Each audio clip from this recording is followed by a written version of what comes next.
Welcome to Bala cars. இப்போ நீங்கள் பார்க்க போகிற கார் பார்த்தீங்கன்னா மாருதிக்குள்ள ஈக்கோ அப்படிங்கிற காரை பற்றி தான் பார்க்க போகிறோம். வாங்க வீடியோக்குள்ளே போகலாம். இந்த கார் பார்த்தீங்கன்னா மாருதிக்குள்ள ஈக்கோ. வண்டியோட மாடல் பார்த்தீங்கன்னா 2019 மாடல். ஓனர் பார்த்தீங்கன்னா ஒரு ஓனர் வரும்னு இருக்காங்க. கிலோமீட்டர் பார்த்தீங்கன்னா 70,000 கிலோமீட்டர் தான் ரன்னிங் ஆகிருக்கு. இது ஒரு பெட்ரோல் வண்டி தான், ஆண்டி எல்பிஜி கேஸும் இருக்குது.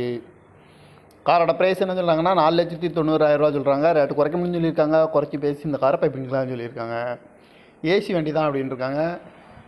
ஓனர் வந்து ஒரு ஓனர் வரும்னு இருக்காங்க. இது ஒரு பெட்ரோல் வண்டி தான், ஆண்டி எல்பிஜி கேஸும் இருக்குது. காரோட ப்ரைஸ் என்ன சொல்கிறாங்கன்னா 4,90,000 சொல்கிறாங்க. ரேட்டு குறைக்க முடியும்னு சொல்லியிருக்காங்க. குறைச்சி பேசி இந்த காரை பைப்பிங்களான்னு சொல்லியிருக்காங்க. இந்த மாதிரி கார் வீடியோக்கெலாம் பாலாகார் சேனலில் சப்ஸ்கிரைப் பண்ணிச்சுக்கோங்க. ஏசி வந்துடும். ஓனர் வந்து ஒரு ஓனர் தான் வரும்ன்ருக்காங்க. இதோட மாடல் பார்த்தீங்கன்னா 2019 மாடல். கிலோமீட்டர் பார்த்தீங்கன்னா 70,000 கிலோமீட்டர் தான் ரன்னிங் ஆகிருக்கு.